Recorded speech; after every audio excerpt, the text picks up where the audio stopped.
ऐकावं ते नवलच. तुम्हाला नवल वाटेल की ही जी मी भाजी आहे पत्ताकोबीची पिवळी, ही मी पहिल्यांदा पुण्यात खाल्लं होतं. गावाकडे खूप सिंपल असते. स्क्वेअरमध्ये कट करतात, काळं तिखट टाकतात, कूट टाकतात, झाली भाजी तयार. पण जी अशी पिवळी भाजी आहे ना, ही मी पहिल्यांदा पुण्यात खाल्ली होती. ते कुठे तर एका हॉस्पिटलमध्ये खाल्ले होते, जिथे माझी डिलिव्हरी झाली होती. तिथे कॅन्टीनमध्ये मला टिफिन यायचा, तर तिथे मी ही भाजी खाल्ली होती आणि मला प्रचंड आवडली होती. खूप दिवसापासून तुमच्याशी बोलायचं होतं, पण 4-5 मिनटाच्या व्हिडिओमध्ये काय बोलणार. तर तुम्ही जे मला प्रेम देताय ते भरभरून प्रेम देताय. अख्ख्या 1 महिन्यामध्ये तुम्ही मला एवढे छान असे सबस्क्रायबर गेन झालेत माझे.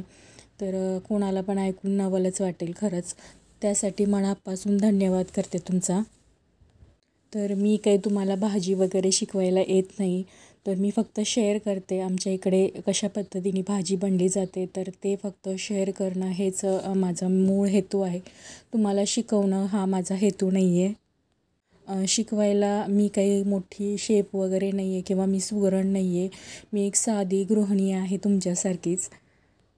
जे मी लहानाची मोठी झाले खाऊन, तर त्या मातीतलं मला तुमच्याशी शेअर करायचं होतं. तिथली खाद्यसंस्कृती तुमच्यासोबत शेअर करायची आहे, म्हणून मी हे चॅनल काढलं आहे. तर प्लीज असा गैरसमज करून घेऊ नका की कोणीही उठतं आहे आणि चॅनल काढते रेसिपीच्या. तर अजिबात नाही. वयाची 21-22 वर्ष फक्त इथं खाल्ले. शिक्षणासाठी बाहेर होते.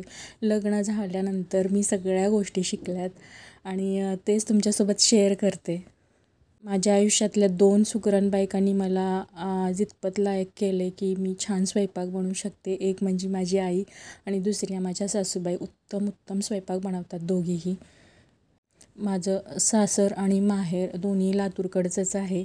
तर दोन्हीची खाद्यसंस्कृती एकच आहे. म्हणून मला वाटलं की चला आपण एक चॅनल सुरू करूया आणि जी लातूरची खाद्यसंस्कृती आहे, जी मराठवाड्याची खाद्यसंस्कृती आहे, ज्या ट्रेडिशनल भाज्या असतात तिथल्या, त्या तुमच्यासोबत शेअर करायची संधी मिळते. तर माझ्या भाज्यांना खूप छान प्रतिसाद देत आहेत. खूप छान असंच छान प्रेम तुमचं माझ्यावरती राहू द्या आणि मनापासून परत एकदा धन्यवाद करते. तर कांदा आणि माझी गोबी इथे चिरून झाली आहे, पत्ताकोबी. तर कांदे कसे कापायचे, उभे जेव्हा आपण कापतो तेव्हा आडव्या बाजूनी कांदे कापायचे. त्याचे छान स्लाईस होतात, तर ते वेगळे सेपरेट होतात इझिली.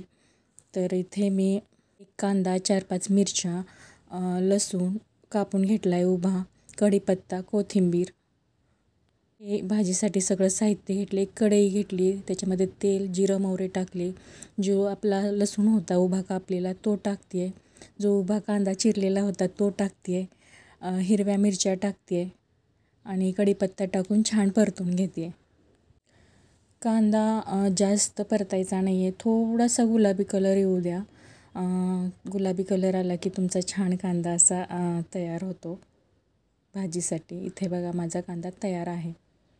तर थोडीशी हळद टाकते आहे, धणे पावडर टाकते आहे आणि तेही छान परतून घेते आहे.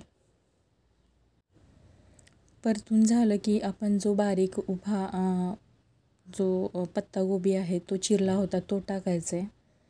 तर खरं सांगू का, मला पत्ताकोबी पण चिरता येत नव्हती. गावाकडे तुम्हाला जसं मी सांगितलं आहे की कसा चिरला जातो, स्क्वेअरमध्ये बारीक चिरला जातो. तर हे मी इथं आल्यानंतरच हे माझ्या सासूबाईंनी मला शिकवले कसं पत्ताकोबी कापायचा.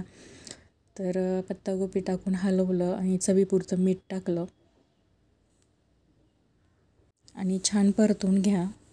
काहीच याच्यामध्ये नाही आहे. खूप सोपी सिंपल भाजी आहे आणि जास्त शिजवायचं नाही आहे. जास्त शिजवलं की भाजीची चव खरंच बदलून जाते. तर 1-2 मिनिट फक्त वाफ काढते. बरेच जण काय करतात, तव्यामध्ये किंवा कढईमध्ये याला भाजून घेतात. तर मी तसं करत नाही, खूप सिंपल पद्धतीने बनवते आहे. तर इथे माझी पत्ताकोबीची भाजी तयार आहे. कोथिंबीर टाकते आणि परत एकदा हलवून घेते आणि इथे माझी तयार आहे भाजी. तर बघू शकता किती छान पिवळी चुटूक अशी भाजी तयार आहे. तर व्हिडिओ आवडत असतील तर लाईक करा, शेअर करा. तुमच्या पण भाज्या कमेंटमध्ये मला नक्की पाठवत जा. मला नक्की तुमच्या पण भाज्या, तुमच्या पद्धतीच्या भाज्या मला बनवायला आवडेल, शिकायला आवडेल. तर प्लीज कमेंट करत जा. भाज्या आवडत असतील तर लाईक करा, शेअर करा आणि चॅनल सबस्क्राईब करा. तर अशाच नवीन भाजीसोबत येणार आहे परत एकदा. चलो बाय.